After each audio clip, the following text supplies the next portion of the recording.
خب بریم که داشته باشیم یه روز کاری که هر روز صبح من دارم انجام میدم.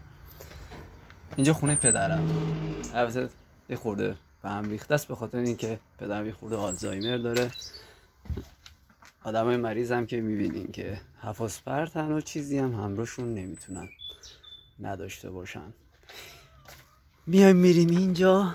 این گربه ماه دیوانه کرد ما رو. و من هر روز اینا رو ور میدارم، حیونا رو میریزم بیرون تا بهشون غذا بدم. اینم حیوانای من که هر روز اینا رو جدا جدا باید غذا بدم. یه دونه از تو قفس در اومد. اینم پدرشونه. اینجا هم گل خونه منه که هر روز کارم اینه که قبل از اینکه برم سر کار بیام کارامو برسم، به گل خونم برسم و بعدش برم مغازه سر کارم.